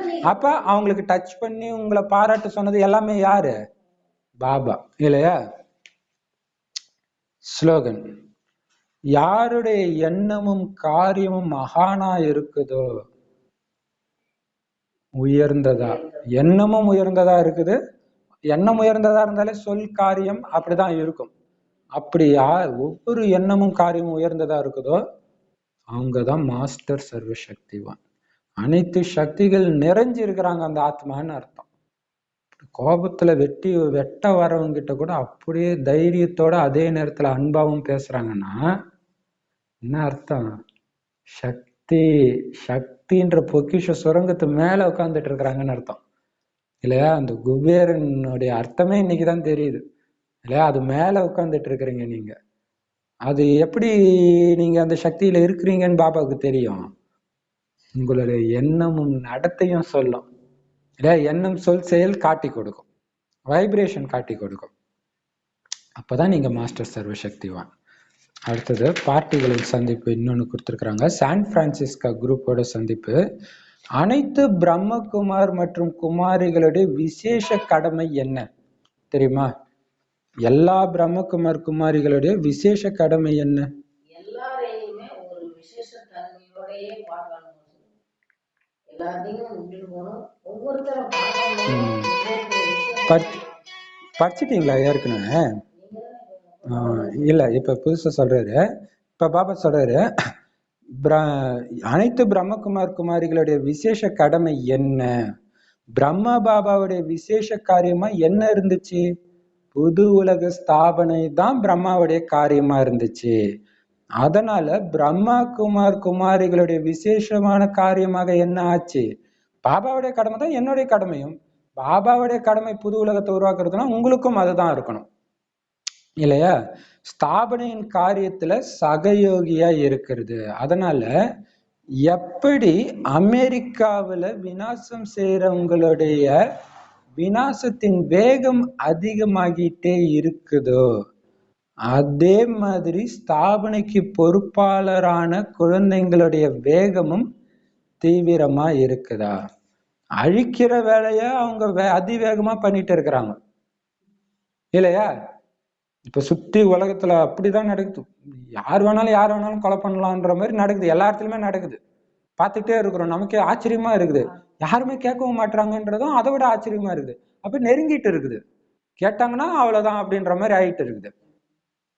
அப்ப அந்த மாதிரி அழிவுக்கான வேகத்தை அதிகப்படுத்துறாங்க.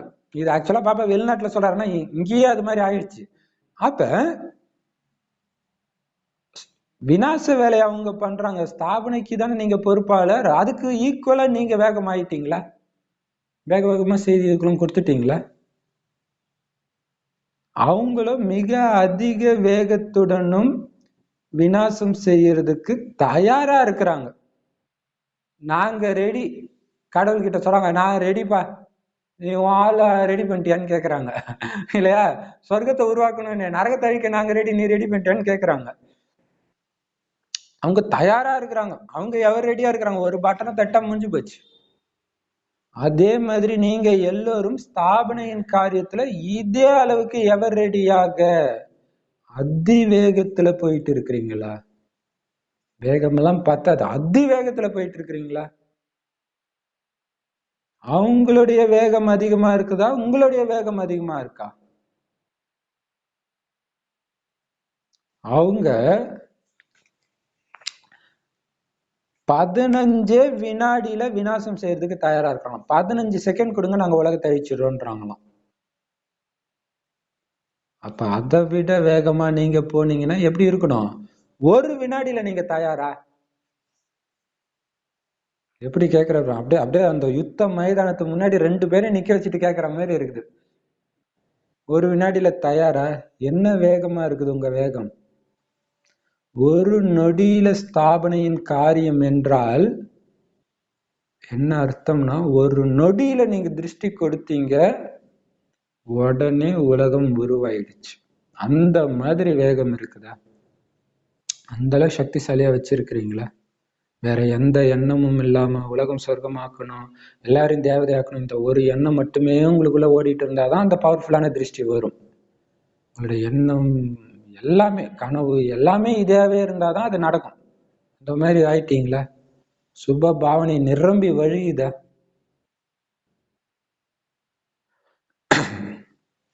உங்க பார்வை பட்ட உடனே இல்லையா, கடைக்கண் பார்வை பட்ட உடனே ஆயிடுச்சுன்னு தானே பக்தியில பாடுறாங்க.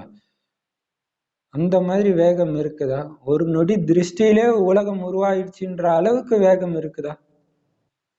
அதனால ஸ்தாபனைக்கு பொறுப்பாளராக இருக்கிற ஆத்மாக்களுக்கு நம்முடைய வேகம் விநாசம் செய்யறவங்களுடைய வேகத்தை விட அதிகமா இருக்கணும் அப்படின்னு எப்பவுமே நினைவுல வச்சுக்கணும். எப்படி இருக்கணும்? அவங்க அப்ப நீங்க அழிவு நியூஸ் எல்லாம் பார்த்தா குஷியா பரவாயில்ல, உலகம் அழிய போகுது, பாபா சொன்னா கரெக்டா இருக்கு, அப்படி இருக்கக்கூடாது. அவன் அவ்வளவு வேகமா போறானே, நான் இன்னும் எதுவுமே பண்ணலன்னு உங்களுக்கு பயம்தான் இருக்கணும். உலகம் பயப்படுறது வேற ஒரு விஷயத்துக்கு, நீங்க பயப்படுறது வேற ஒரு விஷயத்துக்கு. நம்ம இன்னைக்கு என்ன பதவி அடையிறதுக்கு நாம ரெடியா இருக்கணும்னு நம்ம பாருங்க. இப்ப பாபா சொல்றாரு, அது எப்பயும் நினைவுல வச்சுக்கோங்க. அவன் வேகமா ஒரு வினாடியில அழிக்கிறதுக்கு அணுகுண்டு தயாரிச்சானா, நான் இன்னும் அதை விட வேகமா இருக்கணுமேன்றது உங்களுக்கு ஞாபகம் இருந்துகிட்டே இருக்கணும். ஏன்னா பழைய உலகத்துடைய விநாசத்தின் தொடர்பு புது உலகத்துடைய ஸ்தாபனையுடன் இருக்குது. நீங்க ரெடி ஆனாதான் அது நடக்கும்னு இருக்கு. ஒரு வினாடில இது ரெடி பண்ணீங்கன்னா தான் அவங்க 15 வினாடில அதை பண்றாங்க. ஆனா அவங்க ரெடி ஆயிட்டாங்க. ஆனா என்ன பண்றது, நீங்க விசில் அடிச்சாதான் இருக்குன்னு விதியில இருக்குது. அவங்க ரெடி ஆயிட்டாங்கன்னு சொல்லிட்டாரு. அப்ப ஆனா என்ன பண்றது, அந்த விநாசமே உங்க கையில வந்துடுச்சு. நீங்க ஸ்தாபனைக்கு ரெடின்னு கொடுத்து ஃபைலை மூவ் பண்ணாதான் அங்க ஆகும். முதல்ல ஸ்தாபனை ஆகணுமா அல்லது விநாசம் ஆகணுமா? எடுத்தோடனே அழிச்சிட்டா வந்துடுமா? ஸ்தாபனையின் வேகத்தை அதிகப்படுத்துறதுக்கான விசேஷ ஆதாரம் என்ன தெரியுமா? எப்பவுமே தன்னை நினைவுல வைக்காதீங்க, சக்திசாலியான நினைவுல வைங்க. இல்லையா? அப்படி இருக்கணும். ஒரு பாபா எங்க பார்த்தாலும் சிவன் தான் எனக்கு தெரியுறாருன்னு பக்தியில நிறைய பேர் புலம்பி இருக்கிறாங்க. பாடல்கள் சிவபுராணம் அது மாதிரிலாம் இருக்குது. அப்ப அந்த மாதிரி சக்திசாலியான நிலையில வைங்க. சக்திசாலியான நிலை, சக்திசாலியான நினைவு. ஒரு பாபா தர எதுவுமே இல்லை, அதுதான் ஒட்டுமொத்த வாணியோட ஆதாரமே அதுதான் இல்லையா? அது மாதிரி சக்திசாலியான நிலையில வைங்க. டக்கு டக்கு டக்கு டக்குன்னு வெளியே வரணும். அப்படி மாயா அப்படி ஸ்லைட்டா ஊதணும், டக்குன்னு அப்படியே வந்து நிக்கணும். போய் ஊந்துடக்கூடாது. ஊந்துட்டா என்ன ஆயிட்டோம், சோர்ந்துட்டோம்னு அர்த்தம். சோர்ந்தா என்னவாவாங்க?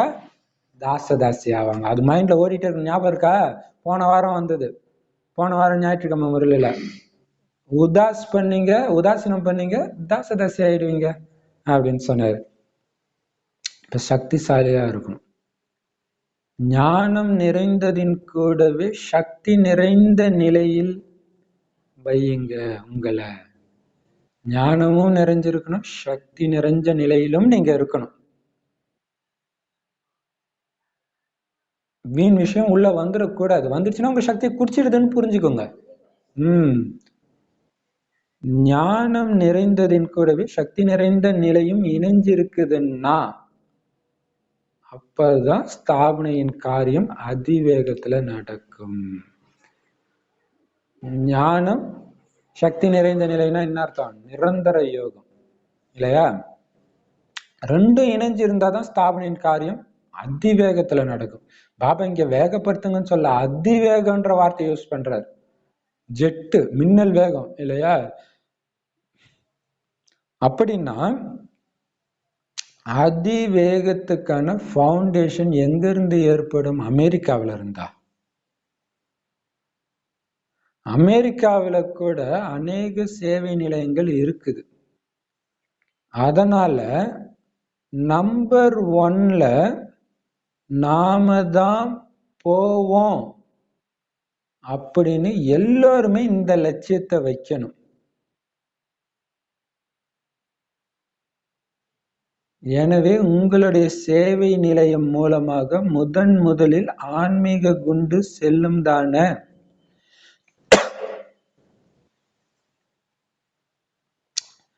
அதன் மூலம் என்ன ஆகும்? அனைவரும் தந்தையுடைய அறிமுகத்தை தெரிஞ்சுக்குவாங்க. எப்படி அந்த குண்டு மூலம் விநாசம் ஏற்படுது தானே, அதே மாதிரி இந்த ஆன்மீக குண்டு மூலம் இருளின் விநாசம் ஆகிடும். இருளை அழிச்சிடுங்க. அவங்க உலகத்தை அழிக்கிறாங்க அந்த குண்டை வச்சு, நீங்க இருளை அழிக்கணும் ஒரு வினாடியில. சரி, இந்த குண்டை வீசுறதுக்கு ஒரு விதி இருக்குது. அது என்ன தெரியுமா?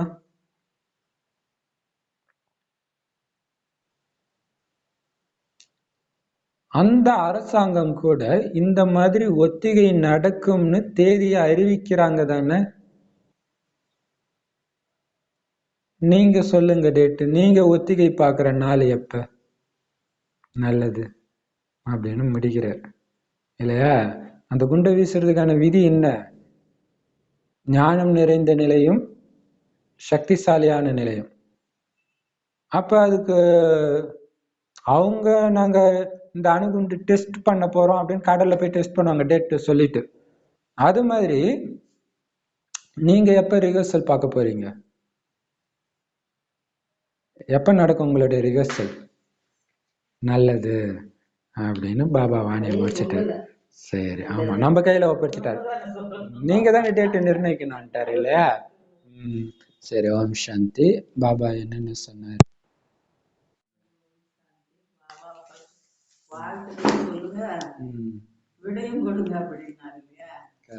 வாழ்த்துக்கெல்லாம் சொல்லணும், விடையும் கொடுக்கணும். வாழ்த்துக்கு விடை கொடுத்ததோடையும் நீங்க எல்லாருமே அவங்க எல்லாம் வெளியில இருந்து வராங்க. மரதான பூமி அவங்களாம் காஞ்சி போய் வர்றதுனால அவங்களுக்கு புத்துணர்ச்சி பெறதுக்கு தான் இங்க வர்றாங்க. அதனால அவங்களுக்கு வந்து டபுள் வரதானங்களை கொடுக்குறேன். உங்களுக்கு வந்து ஏன்னா நீங்க கடலுக்கு நடுவுலயே இருக்கிறீங்க, வரதான பூமியில இருக்கிறீங்க, ஞான கடல்ல இருக்கிறீங்க, உங்களுக்கு தனியா சொல்லணுமா அப்படின்ற மாதிரி கேக்குறாரு. ஏன்னா எல்லாமே ஃபர்ஸ்ட் உங்களுக்கு தான் கிடைக்குது. அவங்க வருஷத்துக்கு ஒரு நாள் கிடைக்கிற அவங்களுக்கு டெய்லியும் கிடைக்குது. டெய்லியும் கிடைக்குது உங்களுக்கு. அப்புறம் என்ன சொன்னாரு? மோகம் பத்தி சொன்னாரு. மோகத்துடைய ராயல் ரூபம் என்னவா? நல்லதையும் கெட்டதையும் சமமா ஏத்துக்கிறவங்க தான் மோகம் இல்லாதவங்க. வந்து நல்ல புடவை விரும்பினா கிழிஞ்சு போன துணி இருந்தாலும் அதையும் ஏத்துக்கணும். அதே மாதிரி சுடு சாப்பாடு சாப்பிடணும்னா ஒரு நல்ல பொருள் சாப்பிடணும்னா அதே மாதிரி அடுத்தது பாபா என்ன அப்ப பாபா சொல்றாரு, அப்ப அம்சத்தின் விடை கொடுத்துட்டு பிரயோகம் பண்ணுங்க. குடிங்க சாப்பிடுங்க இருங்க, ஆனா இதுதான் எனக்கு பிடிக்கும் அப்படின்னு உங்க மைண்ட் எதுலயாவது இருக்குதா? என்ன நினைச்சு சாப்பிட சொல்லிருக்குது? மருந்து நினைச்சு சாப்பிடுங்க. Super point. மருந்து மருந்து ரசிச்சு சாப்பிடுங்க. பெரிய விஷயம் இல்ல.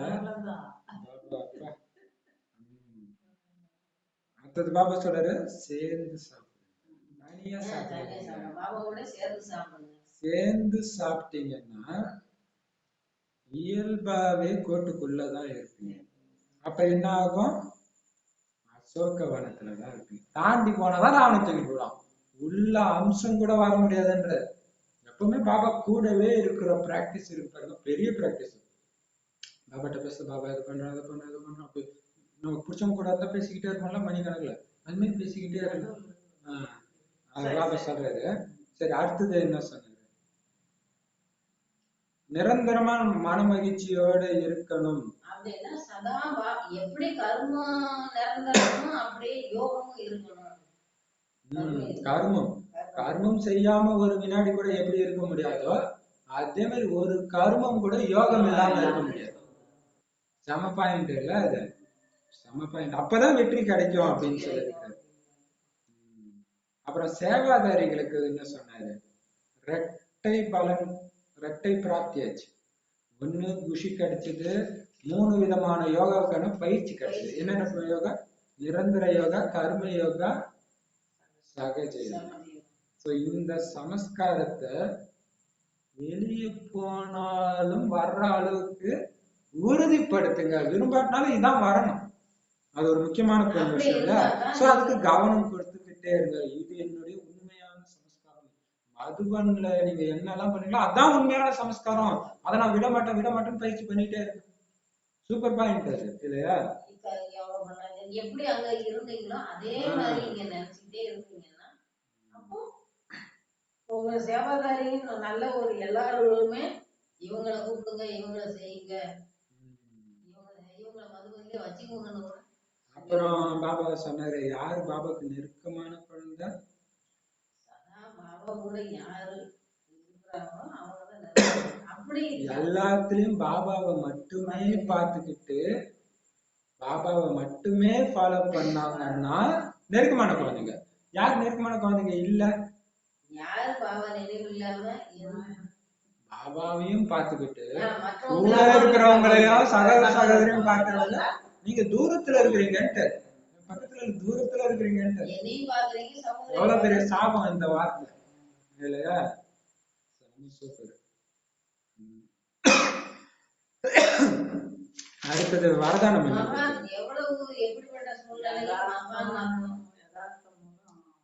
அதுக்கு முன்னாடி இன்னொரு சூப்பரான விஷயம் சொல்லியிருக்கிறாரு. ஆஸ்திரேலியா பார்ட்டியோட என்னன்னா, மாயாவுக்கு விடை கொடுத்துட்டீங்களான்னு கையை தூக்க சொன்னாரு. அதுக்கும் நீங்க யோசிச்சீங்கன்னா என்ன அர்த்தமா? பலகீனத்தின் அஸ்திவாரம் போடுறீங்க. ஏன்னா உங்க தொழில நீங்க யோசிச்சு சொல்றீங்களா? எப்படி சூப்பர் பாயிண்ட் இல்ல? உங்க தொழிலே என்னது? மாயாவை வெல்றதும் விகாரங்களை வெல்றதும் மத்தவங்க வெல்ல வைக்கிறதா உங்க தொழிலே. சூப்பரான பாயிண்ட் இல்ல? இப்ப ஒரு ஃபயர்மேன் இருக்கிறாரு, நெருப்பு தீ அணைப்பு படைக்காரருக்கு தீ அணைக்கிறது எப்படின்னு யோசிச்சுன்னு இருந்தா அவரு என்னப்பா நீ என்ன ஒண்ணு இல்ல, வண்டியில வரும்போது ஆக்சிடென்ட் வச்சு அந்த ஆக்சிடென்ட் ஆகும்போது டக்குன்னு எல்லாரும் கேட்கறாங்க, வண்டி ஓட்டுனது டிரைவரா கிளீனரான்னு கேக்குறாங்க. தப்பா ஓட்டுனா அது ஒழுங்கா தொழில் இருக்கிறோம் அதை பண்ண மாட்டான்னு அவங்க கேக்குறாங்கன்னா, அதான் பாபா கேக்குறாரு, யோசிக்கிறன்னா நீ பிரம்மகுமாரியா இல்ல வேற யாராவதுன்னு கேக்குற மாதிரி கேக்குறாரு. ஏன்னா உங்க தொழிலே அதானே. இப்ப நிச்சயம் நடக்கும். எண்ணம் வைங்க, முக்கியமான பாயிண்ட். எண்ணம் வைங்க, எண்ணம் வைங்க. பண்ணியே தீர்வன் எண்ணம் வைங்க. எண்ணத்துலதான் எல்லாமே இருக்கு. வச்சுங்க திறந்துட்டீங்க இல்லையா?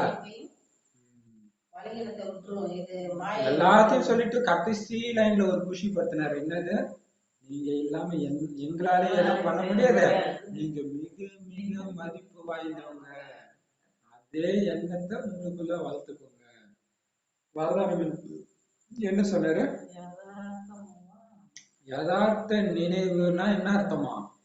எல்லா சக்திகளும் நிரம்பி இருக்கிறாங்க. நிரம்பி இருக்கிற ஒருத்தரை ஆயுதத்தை யூஸ் பண்ண தெரியாம இருக்க மாட்டார், எந்த பிரச்சனை வந்தாலும்.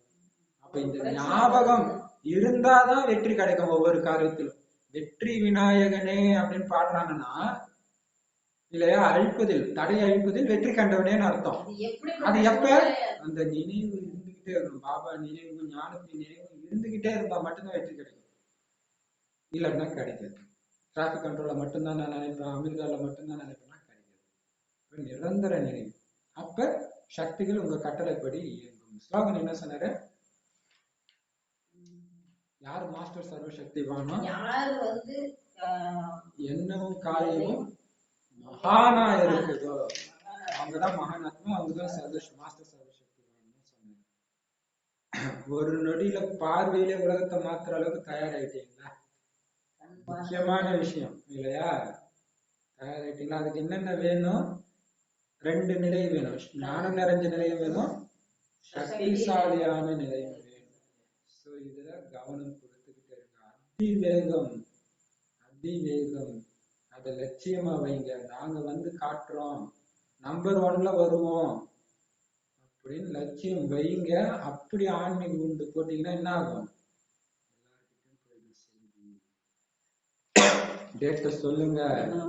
எதை அழிக்கிறதுக்கு? இந்த இருள, அஞ்ஞான இருளை அழிக்கிறதுக்கான டேட்ட சொல்லுங்க. ஓம் சாந்தி.